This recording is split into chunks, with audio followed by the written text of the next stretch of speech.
Hey guys, it's MMA Vulture coming to you live with UFC 306, better known as UFC Noche, O Malley Vs Dvalishvili. So we're going to go ahead and jump right into the first bout of the night. It is Raul Rojas Jr. versus Aoriqileng. And we're going to go ahead and talk about Aoriqileng first. Aoriqileng is coming off of a no contest, and previously to that, he is coming off of a win against Munoz. And in that fight, Munoz did end up taking down Aoriqileng. Aoriqileng's striking looked good.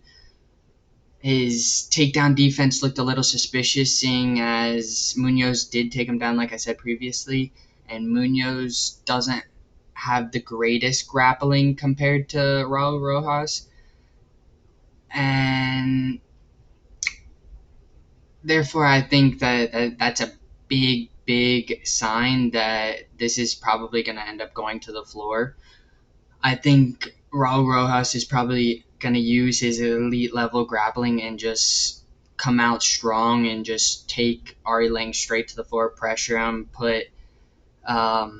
smother him, not let him breathe, basically just put him in the clinch.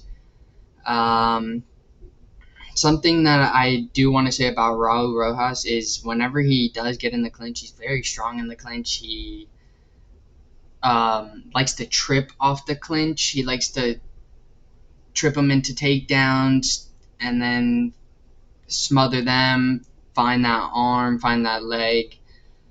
He really knows how to use his grappling to the best of his ability. He also does have good boxing and amazing ground and pound, so if he's on top of you, that is something to look out for. I do think that he is going to end up beating Aoriqileng, seeing as he's the better boxer, he's the better grappler. In every aspect, I think he's just better than Aoriqileng. I think he ends up submitting Aoriqileng in the later first round, maybe even early second round, and that's my official pick for this fight. So we're going to go ahead and move on to the next fight of the night. It is Edgar Chairez versus Joshua Van. And we're going to go ahead and talk about Edgar Chairez. He is coming off of a win against Daniel Lasarda, a submission. He looks good grappling. He is primarily a grappler. He's great in the clinch. He has decent boxing. He knows how to pick his shots. He's very selective with them. He does have a slight height and huge reach advantage. He actually did fight Tatsu Tira, and he looked good against him. He didn't look terrible. He does have heavy hands. He has that one punch knockout power, so that is something to look at. Moving right along to Joshua Van, who I believe is gonna win this bout. He's a great striker with precise hands, precise kicks. He has great lower calf kicks. He did get dropped by Boraz and knocked out by Charles in his last match. But those are two great fighters with great boxing, and I don't think Edgar has the boxing that these two do, as well as Joshua Van has. I think Joshua Van has the better boxing, has the better combinations. He also, something I noticed about Joshua is he makes quick adjustments. If he sees something, he adjusts very quickly, and he's just all around a better fighter than Edgar Chairez, in my opinion, which is why I'm going with him to win via decision. I think this might be a back and forth bout the whole time. I don't think this is going to be a sleeper fight or anything like that. We're going to go ahead and move on to the next fight, and it is Yazmin Jauregui versus Ketlen Souza. And we're going to go ahead and talk about Ketlen Souza first.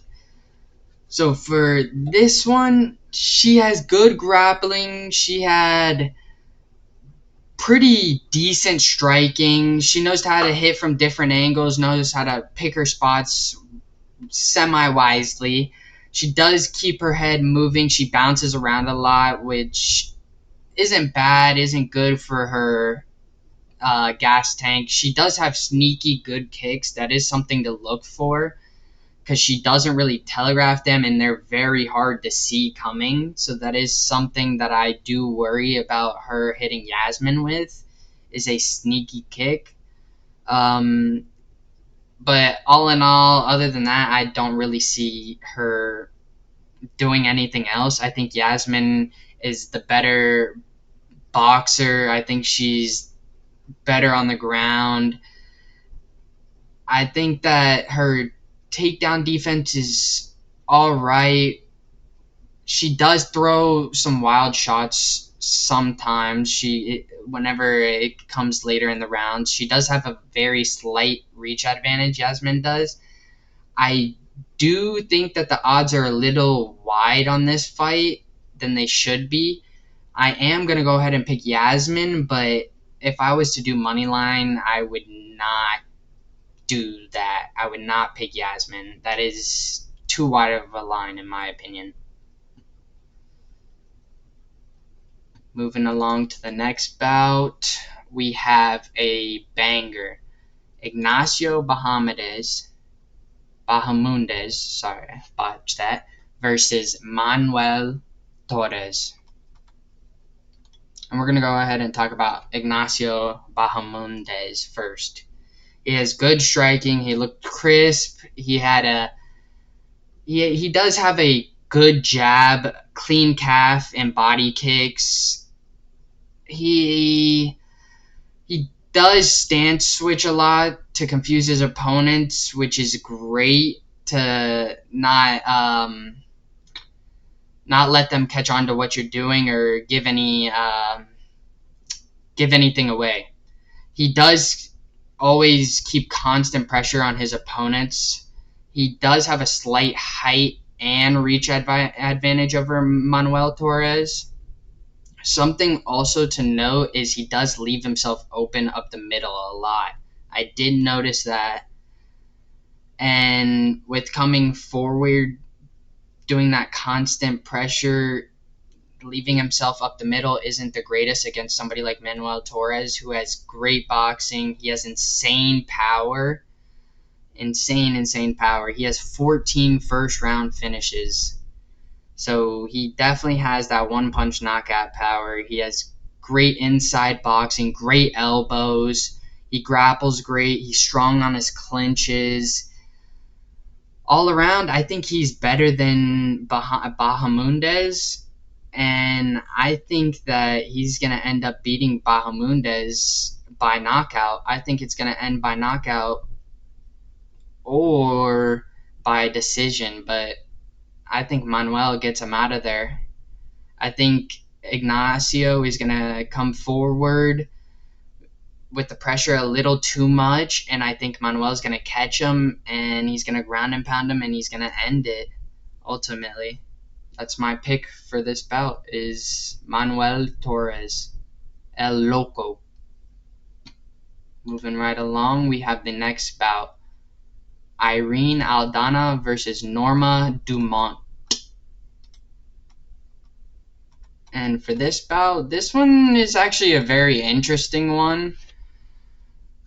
We're going to go ahead and talk about Irene Aldana first. So Irene Aldana is a great boxer, as we all know. She fights with a very high guard. She does have a slight reach and height advantage in this fight. Another thing to note is she's a great counterpuncher. She's also a very selective shot taker. She doesn't really go too wild with her punches. She stays very calm and collective. As well as she's she will hunt you down sometimes. Sometimes she becomes overzealous and over eager to pressure you and walk you down, which ends up leading her open to eating shots, which is what she does in most of her fights. Now moving along to Norma, she's the opposite. She's a great striker, very calm, very patient, has great combination, has fast hands. She's strong in the clinches. She has pretty good grappling, and she also likes to hip toss people. So honestly, I'm gonna go ahead and I'm gonna have to pick Norma Dumont. I think she beats Irene Aldana in a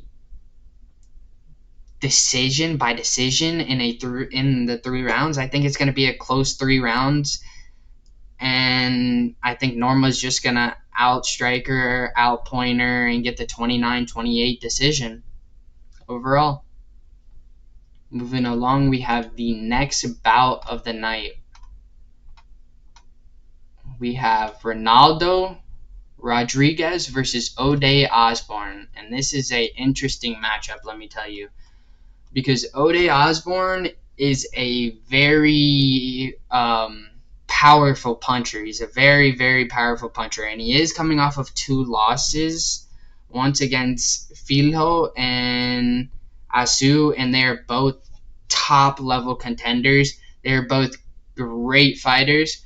So something I do want to note about him is he does have a significant reach advantage over Ronaldo Rodriguez, along with that one punch power, which is dangerous. His grappling defense is very mediocre. He does have fast, snappy leg kicks. That is something to note. But overall, I don't think that's going to do anything to Ronaldo that he hasn't seen before.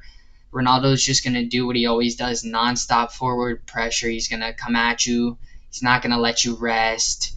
He's going to pick his shots very selectively, pick his angles very selectively, make sure to hit you where you don't see it coming. He also is a great grappler. He has great reversals.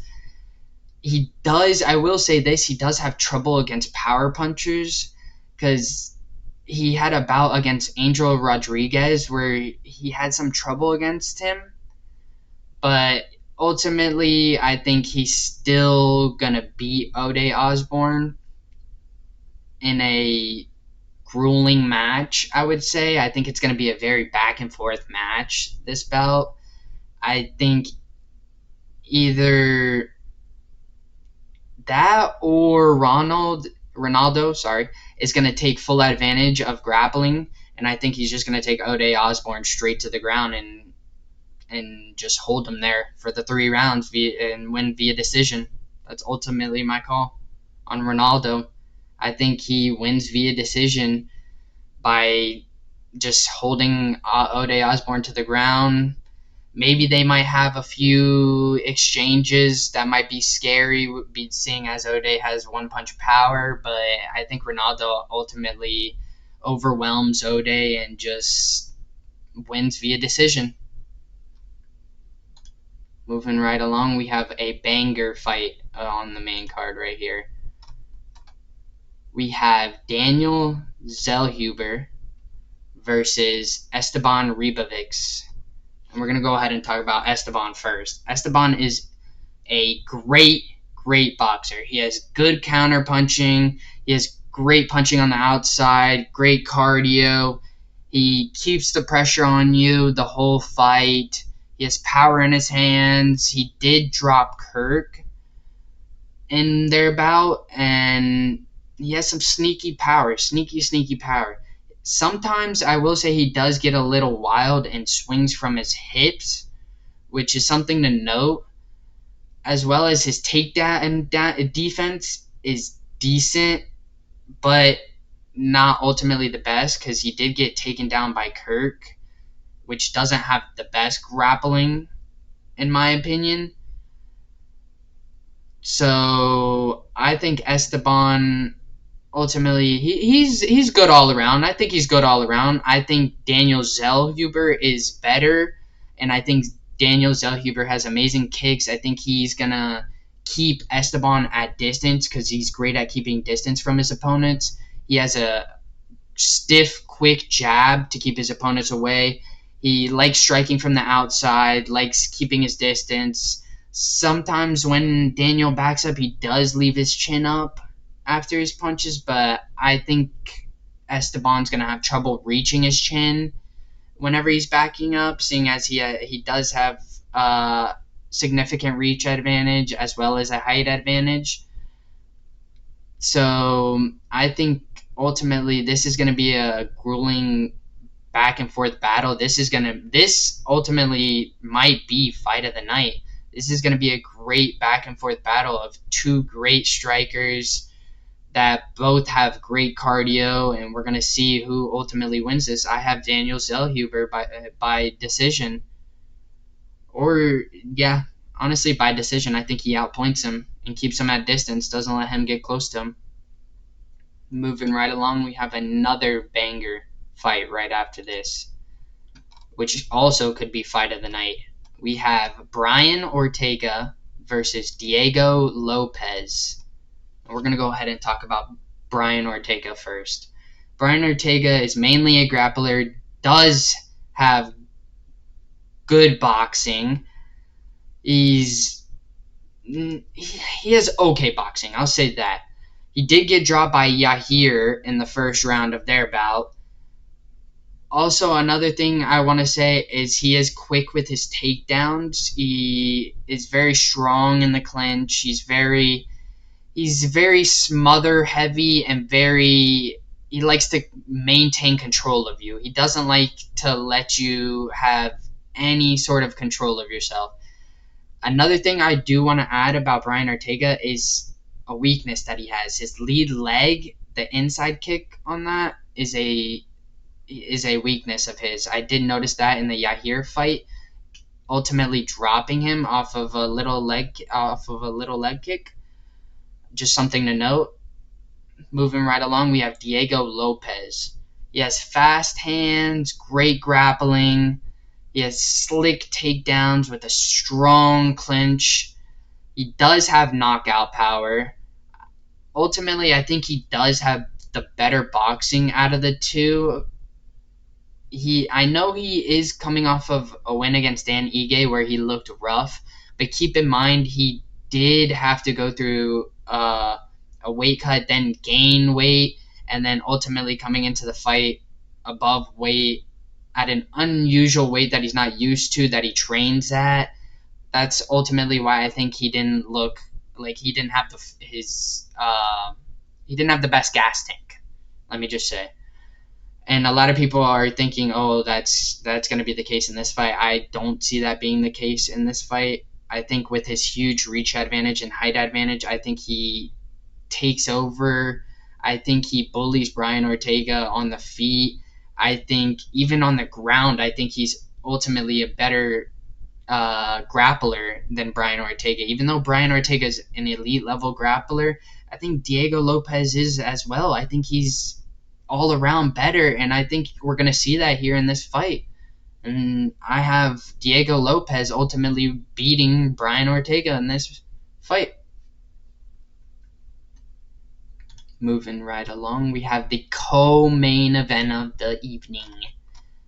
We have Alexa Grasso versus Valentina Shevchenko. And this one's interesting because, as we all know, this is their third fight.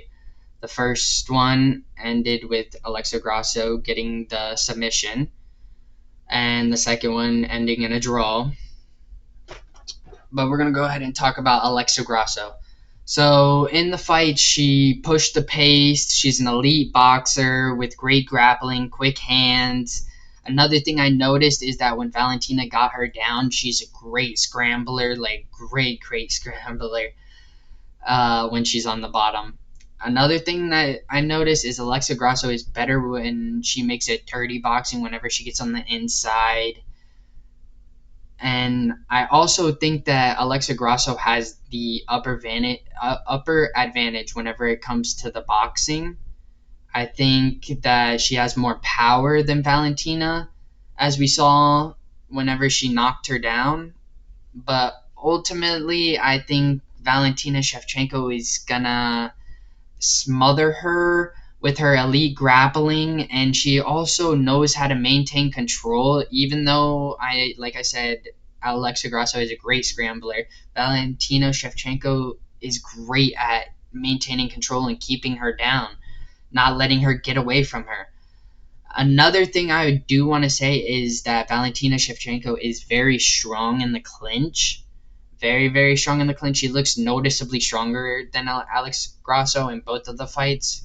She also does have a very stiff jab, and when Alexa Grasso she likes to push the pace, she gets tagged by Valentina's stiff jab, as well as Valentina's nasty, nasty body kicks. She has dirty body kicks, and ultimately, I think Valentina Shevchenko is gonna take this over Alexa Grasso. I think she's gonna smother her. I think she's gonna pressure her. I think she's gonna take her to the ground almost every single round. At least she's gonna pressure her into thinking that she's gonna take her to the ground. I think Valentina is gonna win via decision over Alexa Grasso. Moving right along, we have the main event of the fight. Don't forget to like and subscribe. We have Sean Sugar O'Malley versus Merab Dvalishvili. And we're going to go ahead and talk about Dvalishvili first. He is an elite grappler with great boxing. Whenever he fights, he likes to constantly smother you, constantly pressure you. He's constantly moving forward. And he has good boxing. He did get dropped by Henry Cejudo, as well as he always goes for takedowns. That is something he always does. He has multiple takedowns in multiple of his bouts. He is a grappler. He is going to try to take Sugar Sean down immediately. He's going to see if he can get him down, test Sean's takedown defense. And Sean's takedown defense is great. He has great takedown defense. Another thing Sean has is great counter punching. So whenever Merab constantly is pressuring Sean might lead him into a trap. That's ultimately what I think is going to happen. Sean's striking is a lot better than Merab's. A lot better. His counter punching is crazy. He has heavy hands. He is a precise striker. He picks his spot precisely. He makes sure that you don't see what's coming at you. He keeps his distance. Ultimately, he's going to stay away from Merab, not let Merab pressure him, not let Merab grab his legs. He's going to try and keep his distance, punch him on the outside, stay away from him. Ultimately, I think he's going to lead Merab into a trap, and I think he's going to knock Merab out in the third, fourth round. I think when Merab gets a little fatigued, his boxing starts to look noticeably worse, and I think ultimately Sean is going to take full advantage of that, and I think Sean is going to knock him out late third round, early fourth round, and that's ultimately my prediction for this bout. Thank you guys for watching. Like and subscribe, and that's all.